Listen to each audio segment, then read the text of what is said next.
Welcome to Spicy Toast Gaming. Thank you for tuning in to another Spicy Toast Gaming video. Today we're going to be covering the top 5 control decks in Path of Champions.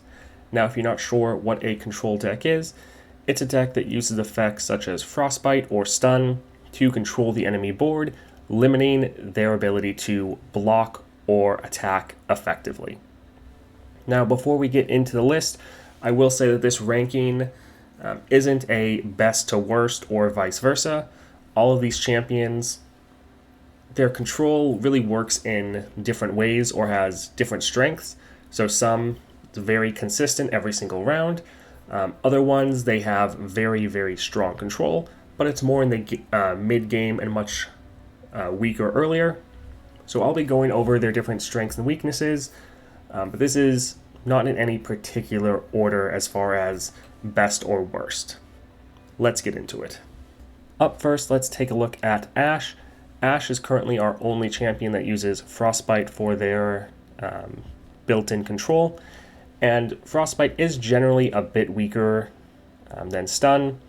When they're stunned, the opponent essentially can't use that card anymore for that round, whereas if they're frostbitten, they normally are still able to do just about whatever they want, and then they have more options for trying to just buff up their power and still attack.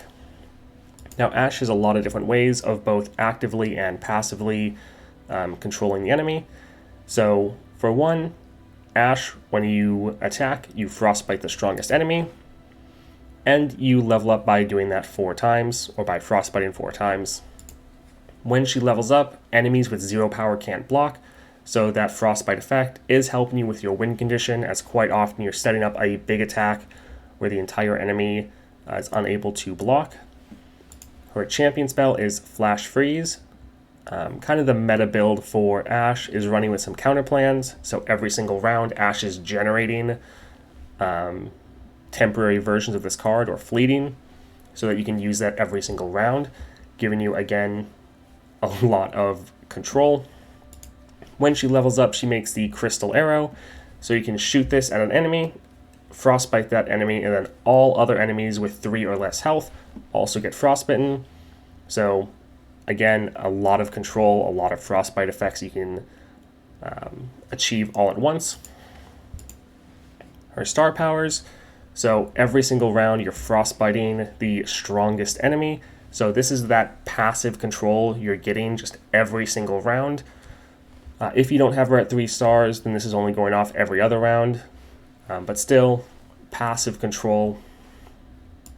And then if you take a look at your deck, you have Iceveil Archer, another way to frostbite. You have more Flash Freeze built into your deck with that Fabricator.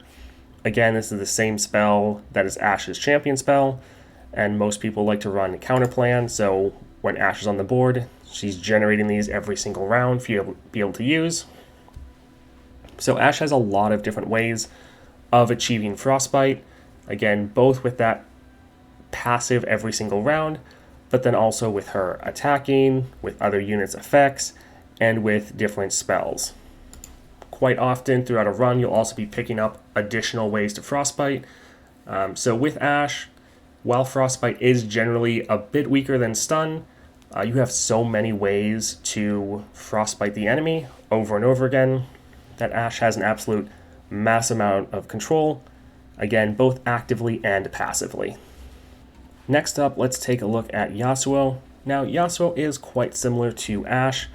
They both have a lot of active and passive ways of getting their control effect off. Now, Yasuo is focused on stuns, not frostbite. Every other control champion is focused on stuns. But here, much like Ashe, we have round start, stun the strongest enemy. So very strong. You will have to be at 3 stars to get this effect. Then if we take a look at his starting deck, so we have Concussive Palm, stun an enemy to summon Tail of the Dragon, this card right here. Get that for 2 mana, pretty nice. Steel Tempest, so this is the champion spell. So you could run counter plan to get this generated every round, but it is a bit not as useful as Ashe's Frostbite, in the fact that the Frostbite, you can use it at any time, Whereas here, this has to have the enemy attacking in order for you to use this. So if you're using counterplan, you're not going to get this being as useful every single round, which is a bit sad. We have Will of Ionia though, recall a unit, so you can use this on your own or enemy units. And then we have Yone, the Wind Chaser, stun 2 enemies. So you have a lot of different stun and recall effects built into your kit already. And the reason you're stunning these units is Yasuo. When you stun or recall an enemy, I deal 2 damage to it. And then once you've stunned 5 units or recalled, he levels up, and now he strikes units when you stun them. So that means he's hitting them with his full amount of power, and generally he's going to be taking them off the board every single round.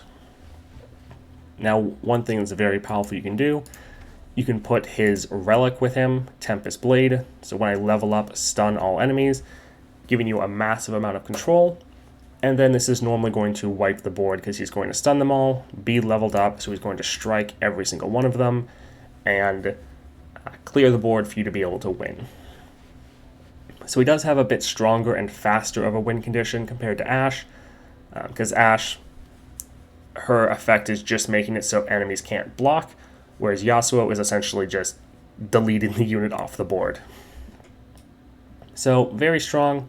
Again, a lot of ways to both passively and actively get your stuns off, and it is core to your entire kit, whereas most other champions that we're going to be talking about, it's very important, but their entire kit isn't necessarily just built around it.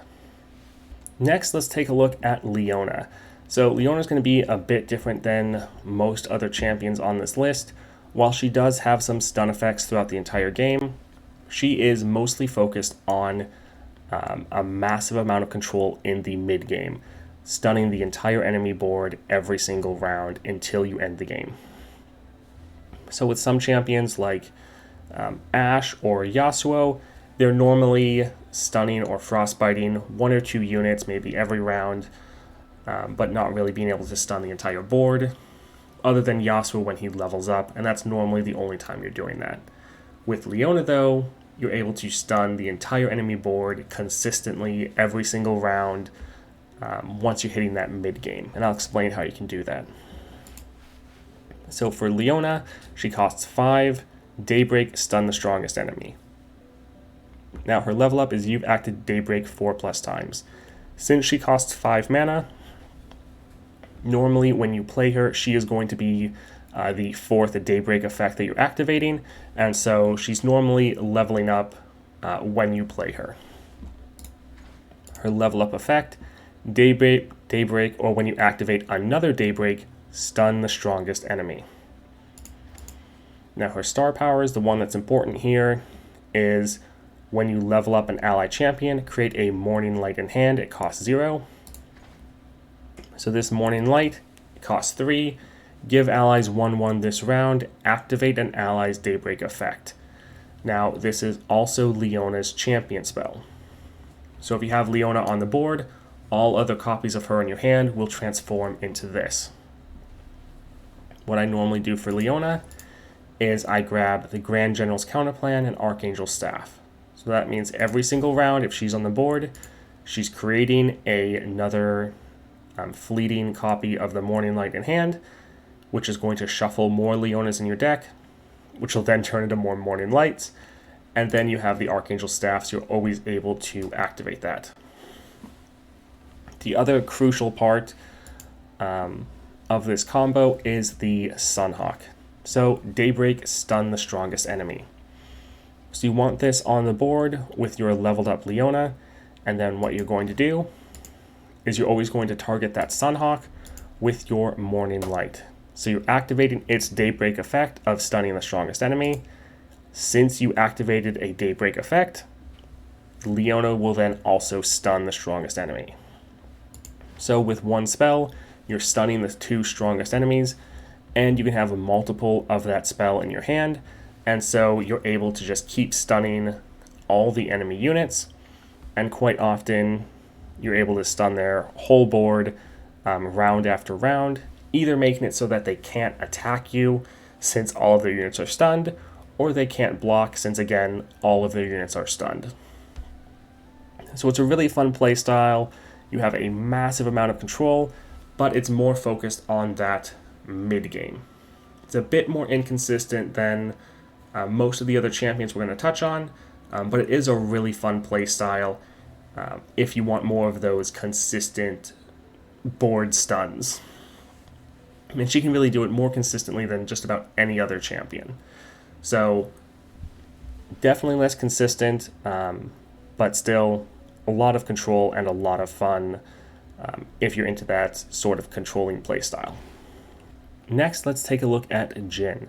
So Jhin, while being a little bit less consistent than most other champions, not having like a passive stun effect of just going off every single round, he does have a ton of different ways to stun, and he's also able to hold on to a lot of different stun cards in his hand for free and then use them all at once when he needs it. So kind of nice that you can save your stun effects for when you actually need it while having some passive ability to generate them, just not in the same way as someone like a Yasuo. So first, his origin. So every 3 fast, slow, or skills you play, so fast or slow speed spells or skills, while you behold Jhin, so that means Jhin has to be in your hand or in play.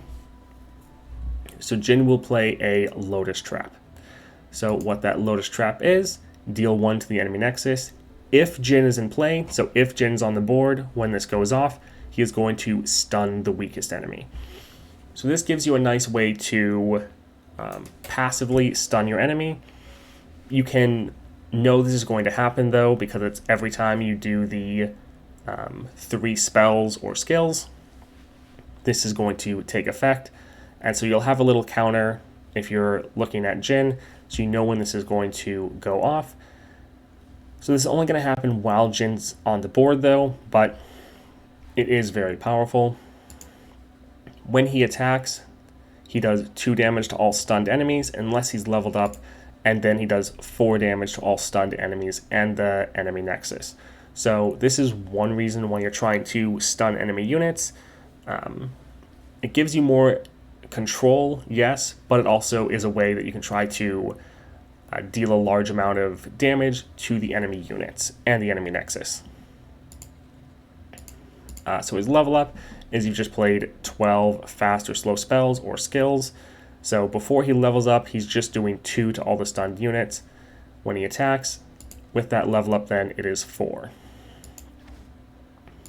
Now with your star powers, every 4th, again, fast or slow spell or skill you play creates a 0-cost captive audience in hand. Now this captive audience, it's not fleeting, so it's just going to be sitting in your hand so that you can use this when you want. Now this captive audience, it's either deal 3 to an enemy or stun an enemy. So this gives you a great amount of control in the fact that you can choose to just kill the enemy unit if you want, or you can stun it if that would work out better for you. In your starting deck, you have some units such as Stagehand, Stun an Enemy, or Yone, play Stun 2 enemies. So you have some stuns built in, not quite as many as like Yasuo, but again, all of your units have some sort of skill that's able to go off. So when allies attack, deal 1 to the nexus. This is a skill. Marksman, play, deal 1 to an enemy. Again, a skill. And all of these skills are feeding into his passive of every 3 spells or skills. Jhin is going to have that Lotus Trap go off. If he's on the board, he is stunning an enemy unit.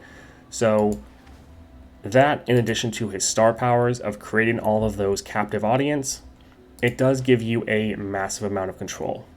Now, it is not as simple as like an Ashe or a Yasuo, it's just going off every round, but it is generally more powerful, as you can just start stockpiling these captive audience and then save them for when you really need it.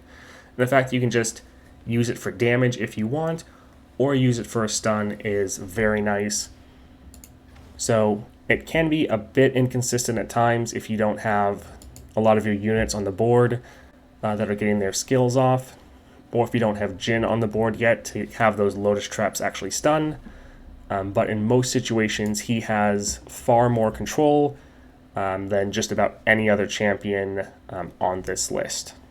But again, it's a bit more inconsistent, and so you might always want to just have that consistency of a Yasuo just stunning the unit every single round, so you don't need to think about it. Jhin is one of the more difficult champions to play in the game. Last up, we have Annie. Now, Annie, quite like Jhin, uses both her removal and her stuns to control the board. So if we take a look at the star powers, we have round start, create a fleeting guile in hand. Now, that fleeting means if you don't use it this round, it is going to be destroyed, essentially. So you can't stockpile these. You need to be using it every single round.